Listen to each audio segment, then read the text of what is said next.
이 땅에서의 우리의 삶이란 매일마다 매 순간마다 선택을 요구받고 있습니다.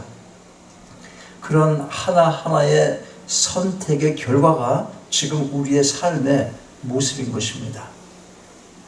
그런 과정 속에는 잘못된 선택도 있었고 아쉬운 선택도 있었고, 그때 그런 상황에서도 참 잘 선택했구나 하는 마음이 드는 그런 선택도 있었을 것입니다.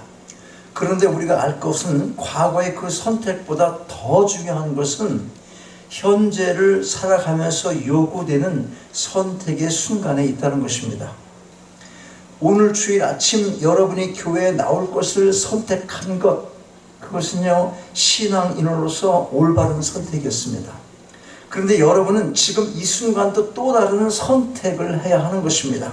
예배에 집중하고 말씀에 귀를 기울일 것인가, 아니면 오후에 있을 어떤 일을 생각하면서 그저 1시간 예배를 대충 참여할 것인가, 그 선택해야 된단 말이에요.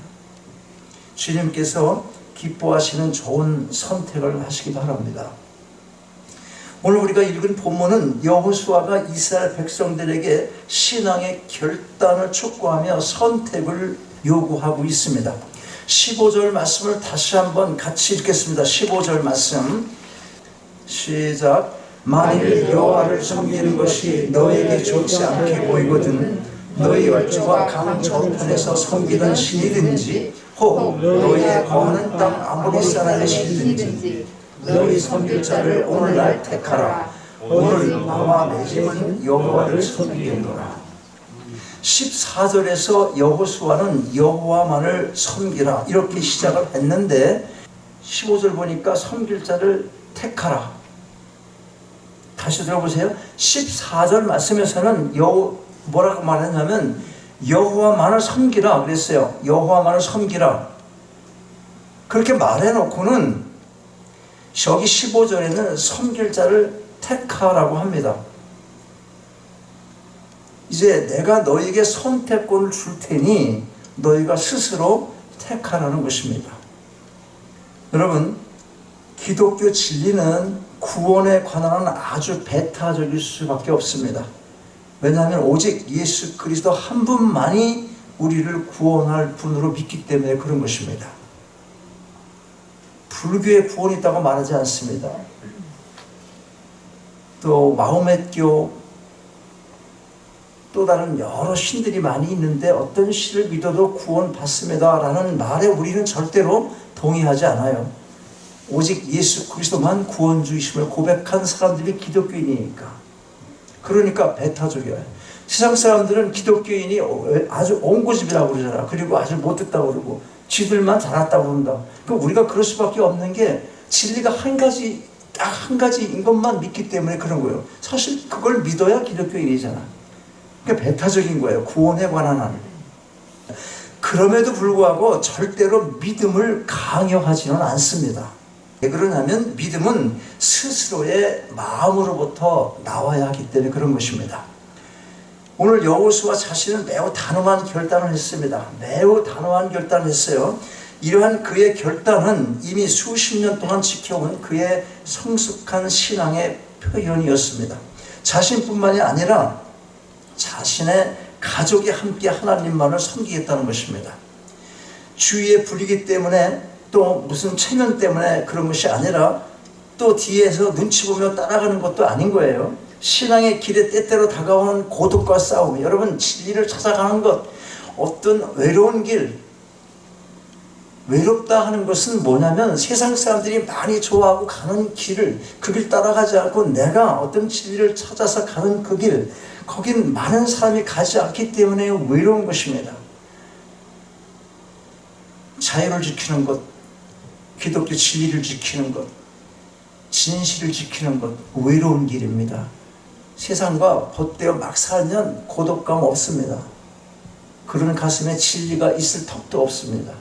진리가 없으니 무슨 가치관이 편하겠습니까? 마음속에 강한 어떤 집념이라든지 사상이라든지 신념이라든지 이게 다 필요한데 기독교 진리가 바탕으로 돼서 나타난 그런 모든 것들이 나를 지탱하는 힘이 되는 거거든. 근데 진리가 없으면 이래도 좋고 저래도 좋고 이렇게 되는 거야. 누가 대통령 4년 하면 어떻고 누가 되면 어떻고. 우리가 철학자는 아니어도 내가 이 땅에 왜 존재하고 사는지, 자유가 무엇인지, 인간의 권리는 무엇인지, 기본권은 무엇인지, 기초는 알아야 되잖아. 생각 없이 살지 말고. 오늘 그걸 다 포함해서 여호수아가 고백을 한 겁니다. 주위에 어떤 불이기 때문이나 무슨 체면 때문이 아니에요. 또한 뒤에 서서 눈치를 보며 따라가는 것이 아닙니다. 신앙의 길에 때때로 다가오는 고독과 싸우며 하나님만을 바라보고 앞으로 나아갔던 것입니다. 하나님과의 1대1의 관계에서 이루어진 체험적 삶의 그 살아있는 선택이고 결단이었던 것입니다. 그러면 왜 여호수아가 이스라엘 백성에게 이런 권고를 하며 섬길 자를 왜 택하라고 그랬을까요? 그 배경은 이스라엘 백성 중에 여호와 하나님을 섬기면서도 애굽에서 섬기던 우상을 그대로 숭배하는 자들이 있었기 때문에 그렇습니다. 그동안 이스라엘 백성들은 하나님의 권능과 은혜를 많이 체험하였고 우상으로 인해서 수차례 경고와 징계를 받았음에도 불구하고 계속해서 애굽의 우상을 취하고 있었던 것입니다. 우상은 이스라엘 백성들 사이에 있는 이방신이나 그들의 마음속에 있는 하나님께 대한 불순종과 불경건한 생각, 이런 것들이 다 우상이라는 거예요. 왜 이런 게 불순종이 생기고 불경건한 마음이 생깁니까? 다른 걸 섬기고 있으니까 이런 마음이 생기는 거예요. 오늘날도 마찬가지입니다. 비록 보이는 우상을 만들진 않더라도 마음속에 보이지 않는 우상을 모시는 것입니다. 하나님보다 세상 것에 인생의 가치를 두는 삶이 바로 그런 것입니다. 육체의 소욕으로 말미암아 듣고 보고 만지는 것을 쫓는 결과로 빚어진 잘못된 신앙인 것입니다. 그럼 우리가 알 것은 하나님과 우상을 겸하여 섬길 수 없다는 것입니다. 신앙에 중간지대가 없기 때문에 그런 것입니다. 어떻게 빛과 어두움이 함께 공존할 수 있습니까? 물과 불이 어떻게 공존할 수 있어요? 그리스도가 마음에 있다면 벨리알이 어떻게 그 마음속에 함께 할 수 있겠습니까? 그러므로 누구도 하나님과 우상을 함께 섬길 수가 없는 것입니다.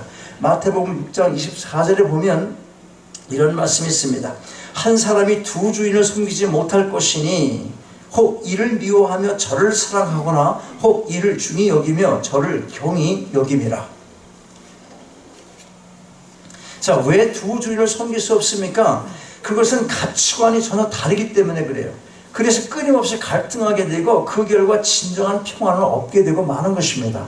결국은 하나를 선택하고 다른 하나를 버려야 할 것입니다.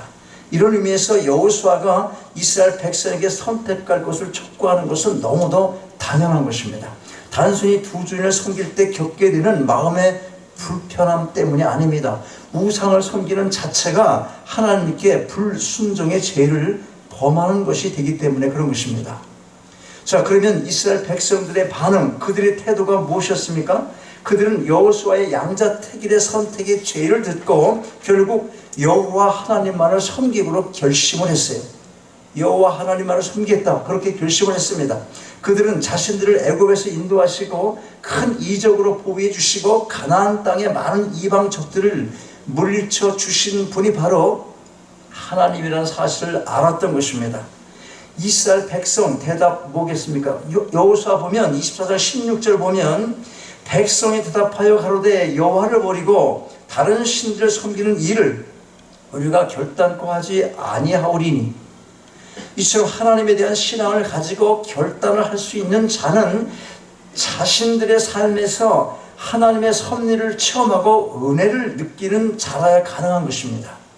우리가 하나님을 사랑하며 그분을 경외한다는 것을 고백하는 것은 아주 중요한 것입니다. 그러나 그것은 말로만 하는 고백이 아니라 마음을 담고 구체적으로 하나님을 자신의 삶 속에서 의지하는 실제적인 신앙 고백이 되어야 하는 것입니다. 여러분, 하나님 믿으십니까? 하나님 믿으시니까 여러분 다 나왔잖아요. 여기 하나님 안 믿는데 나온 분이 있어요? 내 양심의 가책 때문에 나왔습니다. 그런 사람 있어요? 하나님을 안 믿으면 양심의 가책이 있을 리가 있어 없어요? 근데 교회 나오면서 하나님 말고 공동체로 모이는데 가책을 느껴서 나오는 사람도 가끔 있어요. 큰 교회는 그런 경우 많이 있습니다. 저 사람이 그렇게 김치도 담아다 주고 그냥 멀리 갔다 뭐 안부도 전하고 그러는데 그래도 나가야지. 그 사람 마음 편하게 해주지. 그래 마음 든든하고 하나님하고 관계가 없을 수 있어. 그래도 나오는 거지. 그렇게 하서라도 교회를 나오게 하겠지. 하나님께서 주신 일반 은총이야 그냥. 그러나 그것 때문에 구원받는 건 아니에요. 굉장히 중요한 거예요. 자, 여러분 하나님을 믿으십니까? 그렇다면 그 마음을 입술에 담아서 진실하게 고백하시기 바랍니다. 이스라엘 백성이 하나님을 섬길 수밖에 없는 또 다른 이유는 그들이 하나님을 두려워했기 때문에 그렇습니다. 여호와는 거룩하시고 사랑이 많으신 분이시지만 질투하시는 분이시므로 어떠한 범죄도 용서치 않으십니다. 여호수아 24장 19절 말씀이 그것을 증거합니다. 그는 거룩하신 하나님이시요 질투하시는 하나님이시니. 거룩하신 하나님의 질투의 결과가 뭐였습니까? 이스라엘 백성에게 많은 복을 내려주셨지만 이스라엘이 우상을 숭배하고 불순종했을 때 복주심의 손길을 거두시고 저주를 내려서 그들을 멸망시키셨던 것입니다. 그러므로 우리 인간은 하나님을 떠나서는 살 수가 없는 존재입니다. 하나님은 처음부터 우리를 하나님을 떠나서는 살 수가 없는 존재로 부르신 것입니다. 이제 하나님을 선택한 이스라엘 백성은 하나님을 섬기기 위해서 어떤 일을 해야 했습니까? 그것은 그들 중에 있던 우상을 제거하는 것이었습니다. 여호수아가 이스라엘 백성들을 세겜으로 불러 모았습니다. 세겜은 에벨산과 그리심산 사이에 위치한 곳으로 아브라함이 언약을 받던 곳이며 또 야곱이 이곳에다가 이방신을 묻고 야곱의 뼈를 묻은 곳입니다. 한편 이스라엘 백성이 요단강을 건너서 약속의 땅에 들어온 후 여호수아가 하나님의 언약의 말씀, 복과 저주의 말씀을 엄숙히 낭독한 뜻깊은 곳이기도 합니다. 이곳 백성들에게 언약을 세우고 그들을 위해서 율례와 법도를 베풀었습니다. 이에 이스라엘 백성은 앞으로도 계속해서 하나님만을 섬기겠다고 엄숙하게 맹세를 했습니다. 이스라엘 백성에게 율례와 법도를 베푼 여호수아가 마지막으로 한 행동은 이 모든 말씀을 하나님의 율법책에 기록하고 큰 돌을 취해 여호와의 성소 곁에 있는 상수리 나무 아래 세운 것입니다. 우리가 집이나 건물이나 어떤 부동산을 거래할 때 계약을 먼저 하게 됩니다. 이 계약의 의미는 먼저 타인에게 빼앗기지 않으려는 의도가 있으며 또 사고자 하는 것을 앞으로는 쉽게 취소할 수 없다는 의미도 포함되어 있는 것입니다. 이런 의미에서 여호수아는 언약을 갱신할 때 있었던 모든 일들을 기록으로 보관하고 또 큰 돌 무더기를 쌓음으로써 후일에 이스라엘 백성이 이 돌 무더기를 보고 하나님을 떠나거나 범죄하지 않도록 증거로 삼은 것입니다.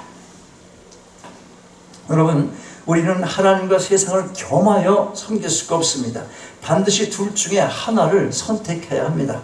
그러나 강요가 아니라 스스로의 결단과 체험 가운데 자발적으로 이루어져야 하는 것입니다. 그리고 자발적인 스스로의 결단은 새로운 삶의 각오로 나타나야 하며 결단적인 행동이 요구되는 것입니다. 오직 나와 내 집은 여호와를 섬기겠노라. 이 시간 이 고백이 바로 여러분의 진실한 고백이 될 수 있기를 바랍니다. 그리하여 여러분 모두가 새해에는 더욱더 하나님의 놀라운 은혜로 늘 충만하게 되시기를 주님의 이름으로 축원합니다. 아버지 하나님, 이 아침 주신 말씀 감사히 받습니다. 하나님만을 믿고 의지한다는 것이 입술로만의 고백이 되지 않도록 저희들의 마음을 움직여 주셔서 주님의 크신 사랑을 경험하게 하옵소서. 아직도 온전히 정해지지 않은 마음의 한 부분이 있다면 불쌍히 여기시고 하나님 섬기기를 선택하는 마음의 소원을 갖게 하옵소서. 그래야 세상에 헛되고 무가치한 온갖 세상의 우상들로부터 자유하게 하시고 오직 하나님만을 섬기며 이제 맞이하게 될 2021년 새해에는 하나님 보시기에 합당한 새 인생의 발걸음을 걸어가게 하시옵소서. 주 예수 그리스도 이름으로 기도하옵나이다.